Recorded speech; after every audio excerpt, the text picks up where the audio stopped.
शाम प्रेमियों को मेरा जय श्री श्याम। मैं मुस्कान शर्मा आज आपके सामने अपने बाबा की मन की बात करने जा रही हूँ।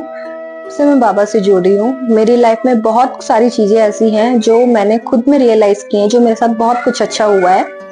अब मैं आपको बताती हूँ, अपनी एक स्टोरी आपसे शेयर करना चाहूंगी कि थोड़े टाइम पहले ना मेरे भाई की तबीयत ज्यादा खराब हो रही थी, तो डॉक्टरों ने उसके माइंड में थोड़ी प्रॉब्लम बताई थी। तो हम सबको टेंशन हो गई थी, फैमिली में भी सबको टेंशन थी, हमारे को भी टेंशन थी।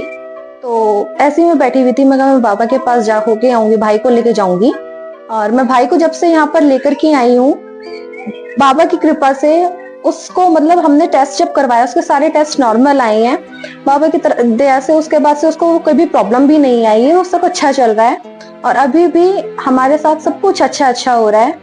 मैं थोड़ा टाइम पहले मैं ऑफिस से घर आई, तो रात के टाइम में मुझे सपना आया कि राधा रानी और किशन जी का मैं मंदिर देख रही हूँ और वहां पर मेरे को मडनी जी मिलते हैं। वो कहते हैं कि मैंने उनसे बोला कि मेरा ना खाटू जाने का बुलावा नहीं आ पा रहा है बहुत टाइम से और मैं परेशान हो गई, वहां नहीं जा पा रही हूँ मैं। तो पंडित जी मेरे को बोलने लगे कि मुस्कान एक काम करना, तुम मंदिर पर आना और मैं तुम्हारी अर्जी लगवाता हूँ। मैं कहा ठीक है पंडित जी, मैं आपके पास मंदिर पे आऊंगी और आपने मेरी अर्जी लगवाना। तो कहते ठीक है। इतने में मेरी रात में नींद में आंख खुल गई, तो गुरुजी का मेरे पास यहाँ पे फोन आया, तो वो कहने लगे मुस्कान फ्री है? मैं कहा हाँ जी गुरुजी मैं फ्री हूँ, बताओ आप कुछ काम था? कह रहे नहीं कुछ काम नहीं था, खाटू जाना है। मैं कहा हाँ जी गुरुजी कब जाना है खाटू? तो वो कहने लगे कल सुबह ही निकलना है हमने खाटू के लिए। मैं कहा ठीक है गुरुजी, मैं आपको 5 मिनट में बताती हूँ कॉल करके। कह रहे ठीक है आप मेरे को 5 मिनट में बताओ। तो मैंने उनको बैक कॉल करी 5 मिनट बाद, घर में कंफर्म करने के बाद। तो मेरा अचानक ही वहां पर सडनली प्रोग्राम बना खाटू का और मेरे को वहां पर दर्शन भी बहुत ही अच्छे हुए। हर बार जब हम जाते हैं तो हम 13 सीढ़ियों में 3 से 4 बार हम लोग लाइन में लगते हैं वहां पर बाबा के दर्शन करने के लिए, और इस बार हम लोग ने सिर्फ और सिर्फ 2 बार दर्शन किए, 3 बार, और वहां पर दर्शन हमारे को इतने अच्छे हुए कि मन प्रसन्न हो गया। और अभी मैं आपको बाबा की एक स्टोरी और बताती हूँ जो मेरे साथ थोड़े टाइम पहले हुआ है। हमारे घर के बाहर ना, सेंट मैरी के बाहर तो एक पुलिया है लाइन, रेलवे लाइन की। वहां से लोग निकलने में बहुत ज्यादा डरते हैं, उनको ये लगता है कि हम कहीं चोट ना लग जाए हमें या कुछ ना हो जाए।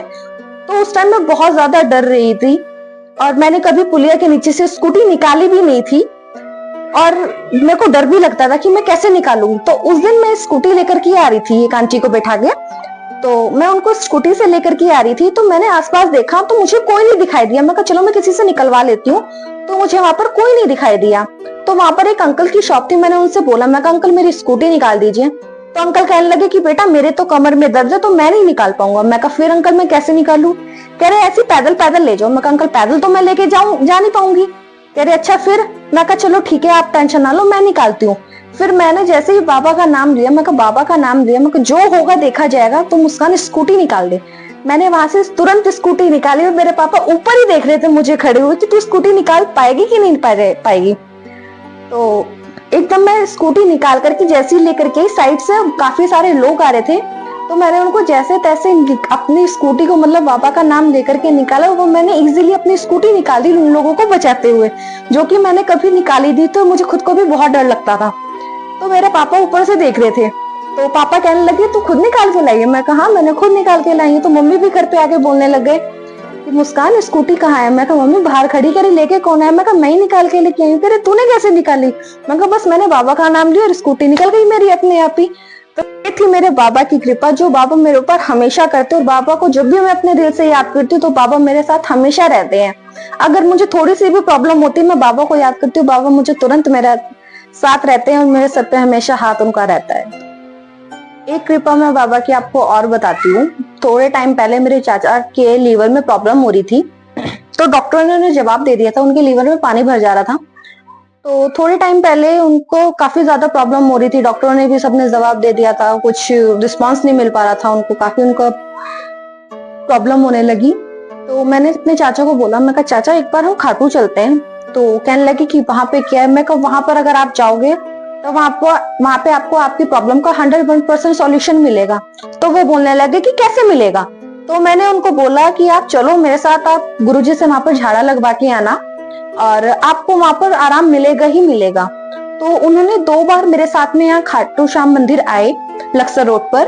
तो 2 बार मेरे साथ में आए, दोनों बार उन्होंने अपना झाड़ा लगवाया उसके बाद थोड़ा सा उनको मतलब रिलीफ फील हुआ। डॉक्टरों ने भी बोला कि ठीक है, तुम्हारी रिपोर्ट नॉर्मल है, कोई प्रॉब्लम नहीं है आपको, आप अब छुट्टी लेके जा सकते हो। तो चाचा भी बोलने लग गए कि ऐसे कैसे हो सकता है, जब सब डॉक्टरों ने जवाब दे दिया तो उनका ऐसे कैसे हो सकता है। मैं को चाचा को मैंने बोला, मैं को उनकी कृपा ही ऐसी है कि वो एक झटके में सारे काम आपके सॉल्व कर सकते हैं। तो वो कहने लगे कि अच्छा, फिर तो मैं दोबारा भी जाऊंगा। तो वो कहने लग गए। फिर मैंने उनको यहाँ का जल दिया, उनको यहाँ की विभूति दी, मैं बालाजी से लेकर के आई थी वो, तो मैंने उनको विभूति दी। तो वो सुबह शाम खाते हैं तो उनको काफी रिलीफ है इस चीज से ना। और यही थी मेरा बाबा की कृपा। मैं आज बाबा के भव्य दरबार में खड़ी हूँ, जो कनखल सतीकुंड रोड गणेशपुरम में है। और आपको मैं खुशखबरी और देना चाहूंगी कि बहुत जल्दी कनखल में हमारा एक बाबा का भव्य दरबार बनने जा रहा है।